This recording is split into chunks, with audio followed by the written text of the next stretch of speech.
Do you like the bluey mug?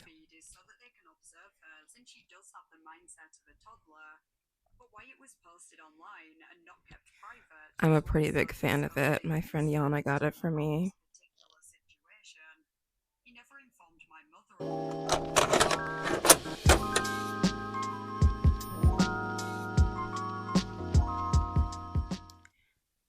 Hello. Hi. And welcome. If this is your first time here, hi. My name is Casey, and I'm a writer and a game developer, and this is my YouTube channel where I post about writing, books, game development, and my career in both as I develop it. Today, I am going to talk about the year ahead and my goals for 2025. Now, 2024 was not exactly what I wanted it to be. At the beginning, I preached it was the year of Casey, but I had a lot of personal and financial struggles, especially related to my health, that really held me back, especially in the realms that I really wanted to develop and grow. So, right now, what I'm bringing into 2025 is this new mindset of goal making and planning and an organization system to use as a tool to ensure I reach my goals this year.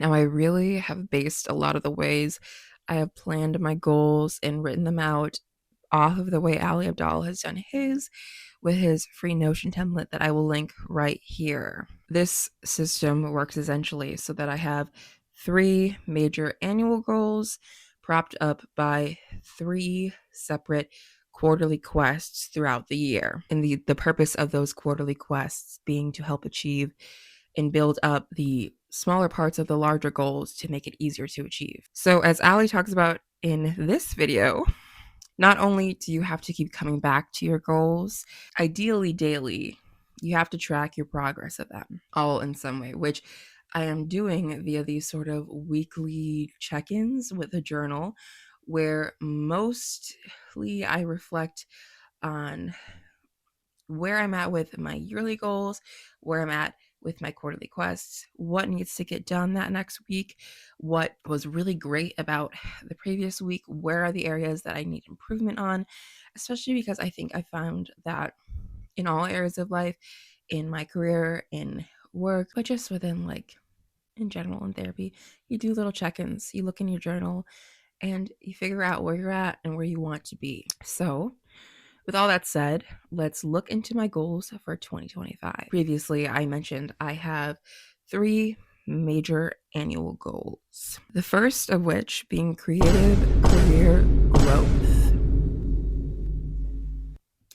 which is essentially just taking steps towards my ultimate goal of being able to support myself financially through my creative conquests. Now, with your goals, and this is somewhere that I've struggled so much in the past, is you really need to clearly define them. You can't just say oh, I want to be an author, or yeah, I want to be someone who reads books. I want to be someone who's healthy. I want to work out.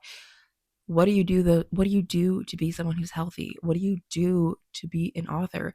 How many books are you reading to be someone who's a reader? What kind of books are you reading? Are you buying books? Are you getting them from the library? I don't know. You need to write them down and figure it out. So let's be specific. Otherwise, it's hard to know how close you are to that goal, or even if you've achieved them in the first place. So let's be specific with my creative career growth goals in 2025. All right. First steps. We are releasing episode 1 this year of Larkin. Larkin has been my main focus for the past 4 years. And since I formulated the team working on it all throughout 2024, 2025 is the year that all of it, all of our efforts, everything, all the writing, all the art, all the marketing, it comes into fruition and we have a solid product. Right now, the first episode of the game, which the game is planned to be released in seasons with several episodes in each season. Season 1 has about 8 to 10 episodes. Still lining out how the last 2 episodes want to be separated, if it's just going to be one really long episode 8, or if it's going to be 8, 9, 10. Still something we're working on. But anyways, back to episode 1, sits at around 300,000 words. in its current state, where it's going through its final round of edits. Hi, Ari. Hi, Adam. Hi, Sam. And if you did not know, Larkin is a project that sits somewhere between a traditional interactive fiction, like a choose your own adventure game, and a visual novel, and a dress-up game, and a dating simulator about vampire hunters in an alternate version of the old American West. These are some of the characters you can encounter in the first episode of the game. And I would talk more about them, but I am planning to make a much more in-depth sort of Larkin intro video when we get closer to the release date. But if you are at all curious to learn more about Larkin, you can follow us over on the Tumblr blog at larkingame.tumblr.com or subscribe to our newsletter on the Larkin website, larkingame.com, linked in the description below. I worked really hard on this Squarespace website. It was very difficult to make it look like I wanted to, but I'm pretty proud of the project. So go take a look at it. All right. Step 2 of my creative career growth plan is I would like to have 1,000 YouTube subscribers by year's end. YouTube is something that is actually super important to me because I think I spend most of my time online using it. As long as I've known of its existence, I've wanted to be someone who makes YouTube videos and posts on here. Now, as you may have seen, I have posted a few videos already. A Twine tutorial, this really angry rant about the culture and coding communities because I got kind of aggravated about how certain people talk to me online, so I took it out on the entire culture of coding, as well as a recap of all the books and literary games I played in May 2024. But I would really like to be more serious about YouTube this year, and especially as a platform and expanding my reach with my channel. And I plan to accomplish this by posting 1 to 2 videos a week for the rest of the year. One of these videos throughout the week, I'll be posting a sort of like a progress work vlog of all the writing, all the coding, all the marketing work I've done throughout the week, and giving these are 3 goals at the beginning, and see that I accomplish those 3 mini goals throughout the week and get everything done. The goal with these weekly vlogs is just to essentially keep me accountable and actually help serve as a diary. Oh, this is the work I did this week, because I feel like I constantly am working on stuff and I have nothing to show for it. I visibly I've done stuff. I have things done. I have a ton of things done, but I just feel like I work, and then I'm well, I feel like nothing was accomplished, but things do get accomplished. Anyways, I'm gonna post vlogs, but I also want to post a fun, writing video or coding video, or just talking about what I'm reading essentially that week. And I really like, chatting, and I have a lot of thoughts and opinions. So I think it's really fun to make little YouTube videos and share with you guys. The next step as we're working through creative growth is 1,000 Instagram followers. So as much as I hate it, a lot of the writing / publishing / game selling game relies on that social media persona and component. And I sort of view Instagram as the short form little sister of YouTube. Now that TikTok is being banned January 19th, YouTube with a shorter format. And I'm just hoping and planning to post a lot through that week, and the plan to achieve those 1,000 followers and get that growth 3 to 5 times posting a week with set things for each day and sort of weekly themes to really get me through. Okay, so the next thing we want to do with our goals in 2025 is get 100 Substack subscribers. Now, this has mostly to do with my growth of my online reach, but also about my growth as a writer. I think the biggest thing you can do for yourself as someone in any sort of creative field is to build up a large body of work. And not every piece has to be a masterpiece. It doesn't have to be Crime and Punishment or Jane Eyre. It can be bad. The point of it is, though, through your building, you're doing practice and you're getting a lot of work done, which is one of the main takeaways that I took when I throughout my 2.5-ish years of art school before I changed majors and decided what I wanted to do with my life. And that really stuck with me throughout it was this idea that with a lot of creative fields, when you go to college and you go to pursue your master's degree or your doctorate even, is you are essentially paying you get your fundamental courses, you get the color theory and the 2D design, but you also are just forced to create like a high volume of work at a short condensed period of time throughout that semester. And the learning is done less like, yeah, you have to understand color theory, you have to get the basics of it, but your learning is like less staring at the like PowerPoint and reading from the textbook and more actually whipping out the acrylic paint and like seeing how green and blue and purple line up next to each other. Like by doing the practice, it makes perfect. So essentially, this is the same idea that we're like approaching the Substack with. Now, I'm planning to put out weekly pieces about whatever I'm feeling like that particular week, whether it be a personal essay, like a cultural commentary, or just like a stupid YouTube recap, because girl, I love YouTube drama. The point here is to just not only write more and to get more comfortable with my voice, it's also to be like more comfortable with sharing like my thoughts and my opinions and like my ideas out with the world, just on a smaller scale, while simultaneously building up that body of work and that little portfolio of work to like show off and be like, hey, I am serious about being a writer. You can check my Substack. If you are at all interested in hearing about what I have to say about Mr. Beast or different books or like the process of decluttering my life, you can subscribe to my Substack, which is called Letters to Amelia, and it is in the description. I post every Friday different essays about, again, like I said, whatever I'm feeling that week. The second to last step on the goal tracker is I would like to finish the first draft of Project Magdalene. So in addition to Larkin, I have a few other writing projects. The next one you'll hear about in a second after I talk about this one. This next project sort of boils down to the fact that I've spent most of my time online as like a writer, doing like these sort of non-linear narratives and storytelling and stuff like that. And I've always sort of toyed around with this idea of like writing a traditional book, but I didn't really get serious about it until like 2 months ago. And there was, in fact, a catalyst in this.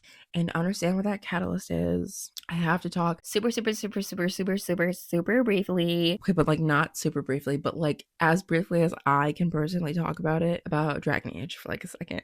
So Dragon Age, if you did not know, is a series of fantasy video games made by BioWare and EA, the people behind the like thousands of dollars worth of Sims 4 DLC and then like the annual NFL Madden, which BTW, my bestie Josh Allen was on the cover of for 2024. Buffalo Bills. I'm filming this on the night before you play the Broncos. Do not disappoint me. I'm going to be so embarrassed if I am editing this video tomorrow and you guys lose. Please don't lose. Okay, anyways, Dragon Age Origins, which is the first game in the series, is, along with Fallout New Vegas and Batman Arkham City, among my favorite games of all time, and are among the reasons that I wanted to become a game writer in the first place, because I loved those narratives. But essentially, Origins was written primarily as a sort of dark fantasy about actions and consequences, and I was just so in love with it. If you could not tell by the giant map of Thetis that is behind me, the Dragon Age setting that hangs over where I sleep. So that's pretty epic. So naturally, I have been waiting for a literal decade, rattling the bars of my cage, foaming at the mouth, just like shaking like a chihuahua, for Dragon Age Veilguard, the like latest installment, which unfortunately left me wholly disappointed and devastated after I played it. Now, I will not go into all of the reasons that I'm not Veilguard's biggest fan, because I do want to make a longer video about it, but I want to emphasize that it is not because of like any sort of diversity inclusion or the fact that like I'm like a red pill apologist. Dragon Age as a series, Mass Effect, like BioWare, I guess, as a company, has always been like a more forward thinking, like inclusive, at least in like the projects that they like to produce. And while that might have not always, matched, like especially looking at Origins and Mass Effect, like the original series, and looking at like SWTOR, Jesus Christ. But you've always got the sense that they've tried to be, and that's like something that I've always enjoyed about the series, because like I think a lot of, at least like the fantasy media that I had previously been exposed to, like prior to and like after, had like, if not conservative values, like just straight up racism and misogyny woven into the text of the game. And I don't mean like like elf racism. Like I wasn't one of those people that was like complaining that Dragon Age had like people being prejudiced against elves. That was part of the world building. That was something that introduced conflict. No, I'm I'm like talking about like actual racism and misogyny in these games. Like in these games and these settings and these books and these movies, which to be fair, like Dragon Age isn't is not at all like innocent of. Like it took 3 games for them to have like a black character as like a main character. And then it took another decade for them to have like a romance, a black romance. Like it has its problems. But aside from just like that straight up like prejudice stuff kind of being like woven into a lot of fantasy media, I think additionally, fantasy and by extension, sci-fi, a lot of the times you have either like the worst person ever making it, like writing it, or you have the actual like worst people in the entire world consuming and idolizing it.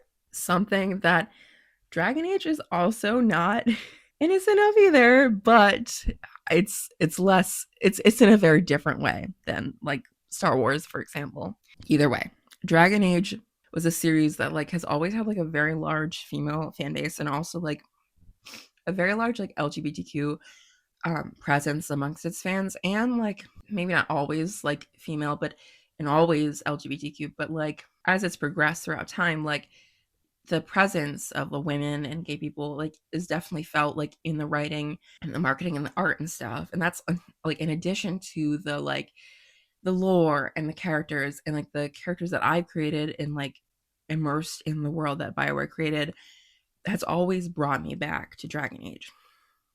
So the issue, like that whole gigantic footnote aside, my main issue with Veilguard was that it's sort of what sort of really broke my heart was that with Veilguard, I kind of did away all of the important storylines and choices and actions and decisions you made in Dragon Age Origins and Dragon Age 2, and even like to an extent Dragon Age Inquisition, because like when you were loading up Veilguard, all that really mattered were 2 choices from the Trespasser DLC and like your Inquisition romance for like either a cameo or like a half-hearted like, oh, here's a reference in a letter, which like yeah, I wasn't expecting more than that, at least for the romance part, because like I don't know, like yeah, it's fun to have like the hero Ferelden who married Alistair be like, oh gee, protect my king, Inquisitor.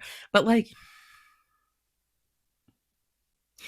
point being, I was just really sad about it because, like, as someone who's waited like 10 years for the conclusion of things that were like set up in Origins, like touched on briefly in 2, and like really like, we're gonna reference and talk about this in Inquisition, for all that to be like immediately raised, like was kind of like a slap in the face.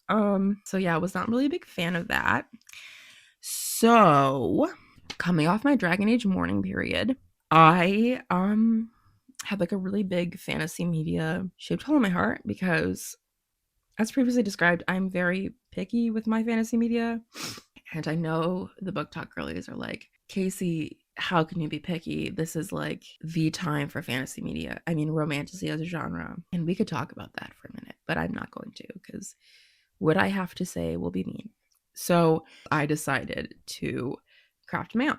Now, as it stands, Project Magdalene is in its like very earliest stages at this point, and I'm doing my research somewhat similarly to the way that Dragon Age Origins and like the world of Thetis, the Dragon Age setting, was created by its like original writers, by who took like a big tome of the history of Europe, read through it, and was like, okay, how can I create like a realistic world that sort of mirrors this while also taking in account like their version of Christianity, which is Androstianism, and how it spread and like the impact it had on the development of Europe.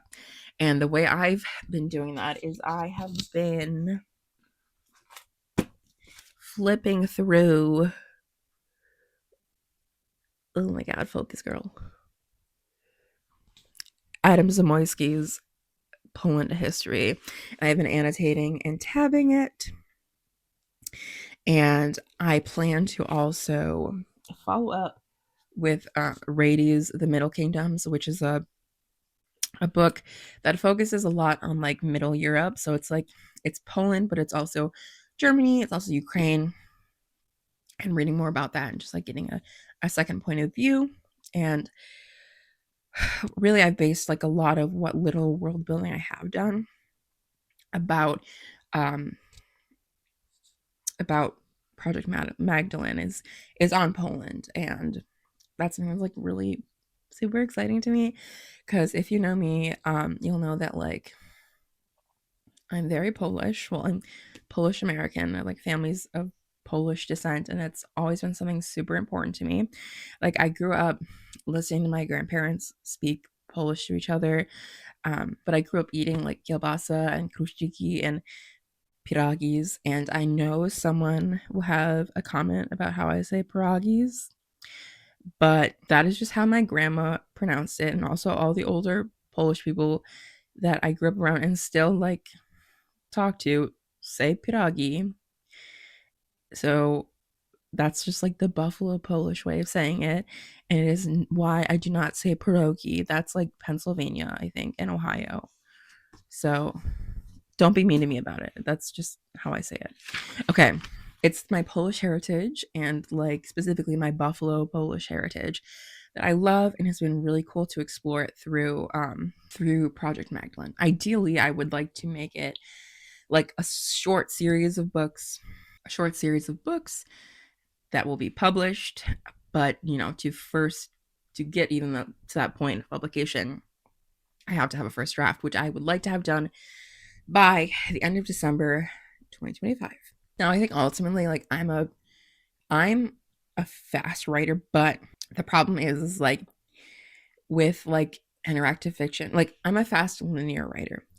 But like with Larkin, for example, you have like a main path, but then you have a bunch of different paths. And like my biggest freaking issue, like I need to stop doing this, but my biggest issue is that when I go back to edit, I'm like, I have like all these new ideas for new paths and stuff. And that's what slows me down is like I'm constantly like coming up with new ideas and like I really just need someone to like slap me on the wrist and be like, girl, don't like focus.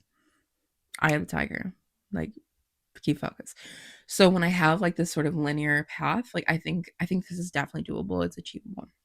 Last step on the project creative career growth is Project Pomegranate. So in addition to Larkin and Magdalene is a project that I'm teaming up with Tabor Mart, aka Dan, the wonderful artist behind all the game and promotional art for Larkin. You can find more of his stuff down below. You can also buy his prints. He has some awesome prints that you should probably buy. And as well as Bianca. So if you followed me from Tumblr, you would know her as the author and game developer behind one of my favorite interactive fictions called Exiled from Court, and also like her new 70s disco love triangle game called Voulez-Vous that I'm like super obsessed with, and I'm really excited to see her like continue to develop. But anyways, the three of us have been like working on this for a little while now, and I don't want to share too much because like obviously this is like not all mine to share, but essentially the goal for this year is to have a solid outline because like I can't do the Larkin, like I'm not going back and write all this stuff when you're working with a team, like that's not fair to my other teammates. And I want to have that solid outline by the end of 2025, and I also want to have like a solid chunk of concept art done and ready, as well as basically learning and having a solid understanding of the new engine that we're working with, and just basically getting ready to build it. My other two annual goals for 2025 are a little more personal, so I will not go over them into too much detail here at the risk of like ALRing it. But ultimately, they boil down to taking better care of myself so I can work actively more towards that personal creative career growth goal.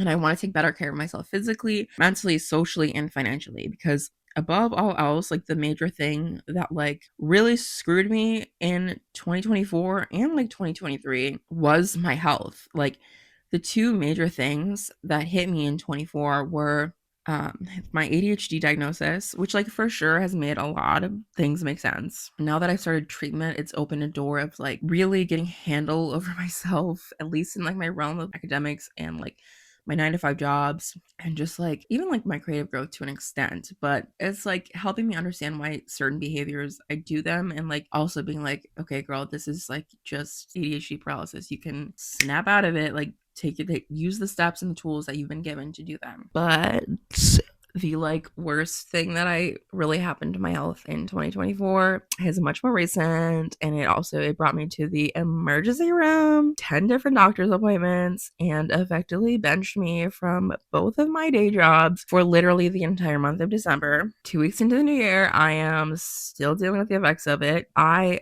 herniated my L5S1. The L4 L5 is bulging, and I tore a ligament, and also in one of those little guys above the L4 L5 there's a bunch of like fluid leaking in there that like should not be in there. So that's exciting. As you can imagine, this has caused me an immense amount of pain that I kind of feel like I in a way deserve, which I know sounds like very like cut my life into pieces, this is my last resort. I promise you it's not. I like the reason I think I deserve it is because I like don't listen to my body and I don't take care of it in the way that I need to be taking care of it. Now, I don't know like what caused this injury, but I have this sneaking suspicion that it was going on like a lot longer than I've like known about it. Cause like I've been having like crazy back pain for a good chunk of time. But like I have always had this like mindset of like, walk it off. There's no crying in baseball. Like I just was kind of like ignoring it for a long time because to be fair to me, I did think it was like menstrual cramping for a really long time. So I just was like, oh, this is normal. This is fine. This is just pain in my pelvis and my back. It's fine. But I didn't really take it was that seriously until it like shifted down into my legs and made it really, really difficult to walk and like sent the alarm bells blaring. And this is because also like first of all, I am stupid. Like I'm dumb. Like don't do what I do. Like listen to your body. Like that's like so stupid. Like another thing is like for the first week when I was having these problems, I thought it was, or my doctor thought it was diverticulitis because it was like in my left hip part of my pelvis. And I was like, okay, I can still do things with this. So I decided to like start rearranging my room. Girl, so it was a back injury, so that made things so much worse. But like in addition to me being like stupid and also like kind of dismissing it as like menstrual pain, I also like chose to ignore it because I am terrified of medical doctors. Like I'm super afraid of being at the doctor. And also I hate calling off work, like either job. Like it makes me physically sick to have to like call or email people and be like, I'm not coming in. And the funny thing is that like had I just addressed this issue like when I first started feeling a little bit uncomfortable, I could have saved myself from missing like all the time I had to call off work and the like tons of doctors I had to see because of this. So essentially, this kind of like proved a lesson that like had I just taken care of myself, I would have been fine. And like it's even manifested as like I've been out of work for like basically a month and I went back on Monday of this week, like the 6th. And I've just been going from one job to the next, one job to the next, one job to the next. And I really still haven't been taking that time to like to recuperate. Like I'm still healing. I've been like bending and like lifting when I really shouldn't have been. And I've also like kind of skipped out on physical therapy because I like didn't want to miss work to schedule the appointment. And because I've been constantly going, I'm also now sick. So like it's still like a lesson that like I'm kind of refusing to learn, but I need to force myself to be like, listen, girl, you need to take care of yourself. That is basically the other two goals that wrap up. It has been 2 days since I filmed that last clip. And in all fairness, my phone died and I lost a good chunk of what I had previously filmed, but that's okay. My phone died, it was late, and I was listening to my body and decided to go to sleep rather than try and panic and wait for my phone to charge and do everything back. But we're back in it. We're going to recap my quarterly quests, and we are going to talk about like what I want to achieve January, February, March of 2025. And a little aside, Casey from the past and Casey in the future, you can keep that clip where I talk about the Bills because it is now Monday, January 13th, and the Bills did beat the Broncos. Yay. So for the quarter one of 2025, I have essentially 3 quarterly quests that I want to achieve. The first of which is routine setting and following those habits. For Christmas, I was gifted The Influencer Essential Atomic Habits by James Clear. And I gotta tell you, girl, my dirty little secret, my like guilty pleasure is personal growth self-help books that border on business books, because girl, I love them. Like, just in this pile right here, I have Atomic Habits, I have 12-week year, and I have Feel Good Productivity by Ali Abdaal, and we talked about him a little bit in the beginning, and I'm planning to zoom through those. But been reading a lot of that, and like, while I don't agree that he needs like 6 pages to be like, keeping your habit is good, like, make it attractive, make it easy to do, and it will help you in the long run. It is like, for sure, like, when I'm on a routine, I definitely feel better than when I'm not. The goal, like, for these next 3 months is to like establish a morning, a night, a weekly, and a writing routine that I can use daily and make it effective. So yeah, essentially I want to stick to those. I want to build those morning habits, the nightly routines, the like writing routine, and the weekly, like, on Sunday I do this, on Monday I do this, etc., etc. Ooh, I just hit the Amberlynn Reid, etc., etc. Oh my god. Okay. Next, second quarterly quest is socials growth. So I want to like film and edit like at least 1 or 2 videos a week until April 1st, and just get in that rhythm of like filming, I'm working, I'm editing, I'm posting. I also want to post to Insta and my other socials 3 to 5 times a week. And I want to keep up with that like weekly Larkin newsletter sent out. And I also want to do that Substack weekly post. I have like 2 going on right now that like are like I'm writing right now that like focus on, they're both about internet culture. So yeah, one's about Emma Chamberlain and one is about Mr. Beast, everyone's favorite like supervillain. The piece is actually literally called like Mr. Beast is a literal supervillain, and I'm pretty happy about that. I think it's funny and cute. That's our weekly, or like our socials growth that I want to see over the next 3 months.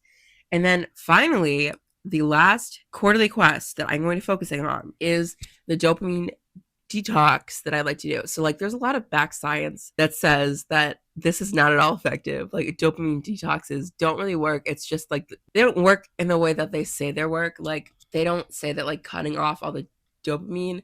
It's what's working is just that like, by not doing the things that give you such instant dopamine, like checking your phone, eating junk food, constantly scrolling through Insta and like TikTok, that by like stopping that, yes, it cuts off the dopamine, but it also helps build like healthier habits. So in 2024, the average like phone usage for me was like 10 hours a day, which is really bad. It's really, really bad. I don't even know how I did that. So the goal is to get it under like 5 to 4 hours. This past week, I got it under 5.5 hours. I'd really like to get it under 4, but we're still working at it. It's growth. It's not 10 hours, and that's good. So the way I plan to do that to keep myself, like away from the phone, is I want to keep like a book with me wherever I go. Very excited to read this, The House of My Mother, the like 8 passengers, kind of like expose memoir from Shari Frankie. She's like the eldest daughter of Ruby Frankie, who you might know as like the like evil mommy vlogger that like whose youngest kids escaped in the Arizona heat. She ended up getting arrested, as well as with her business partner. But essentially, Shari just like goes into it and like talks about her life growing up as like a vlogger kid. And I'm really excited and interested to read it. But an aside, the goal is to keep a book with me at all times, and also keep a notebook with me so I can like write down ideas for like those Substack essays, or like, like the 3 various projects I have going, like Larkin, Magdalene, and Pomegranate, just to keep myself from like instantly reaching for the phone. Like, kind of like a commonplace journal, because like what I've been doing is that I found that with my ADHD, like writing things down, like, oh, I need to do this, like a list format of like, I need to, and just like steps of what I'm like going to do in the next like half hour helps me accomplish those goals.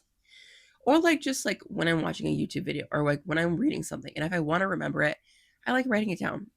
I also just like writing like journal entries and reflecting. So the other thing, trying to quit watching Amberlynn Reid and Foodie Beauty, like that has been a massive problem. Like, I've been watching those 2 ladies and mostly like their reactors constantly, and it's such a time suck because I'm like, ooh, fat lady internet drama. I'm so invested. But I've come to realize that like watching Amberlynn and watching Foodie like isn't healthy for like me, my own issues that I have with eating, as well as like my own mental health issues. Like, when I'm stressed out, I'd rather run to like hide in my bed and pop on a the ankle reaction or like a oh lordy it's Jordy and like watch them like kind of like admonish Amberlynn and Foodie for like not taking care of their mental health and things they need to do when I need to do those same things, girl. Like,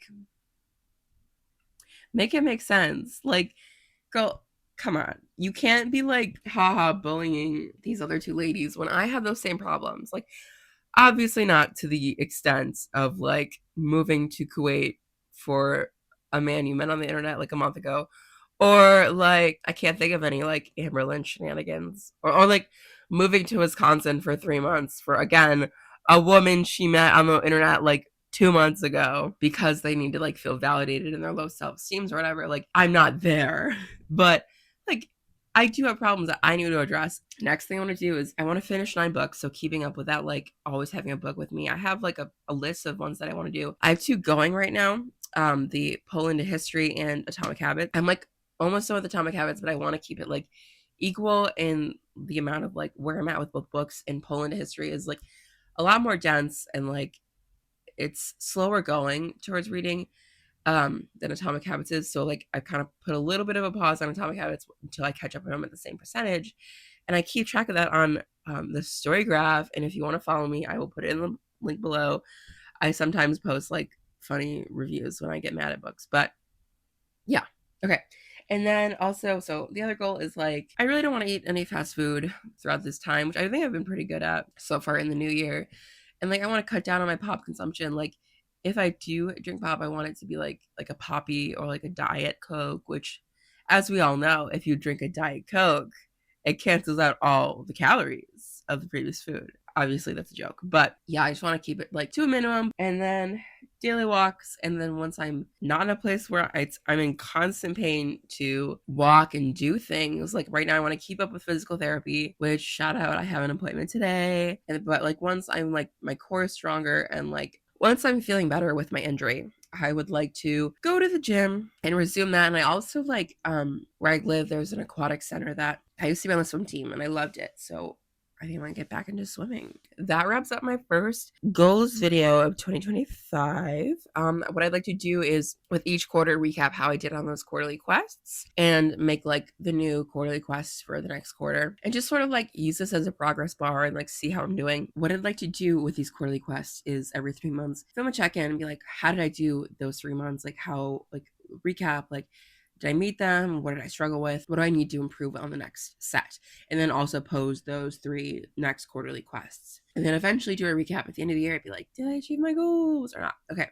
Anyways, if you made it to this end of this extremely long video, thank you. And if you would like to follow along for my check-ins, for my vlogs, see what's up with Casey and her life, I would love it if you'd subscribe. That would be epic. Thank you so much for watching. Feel free to drop me a like or comment. Bye.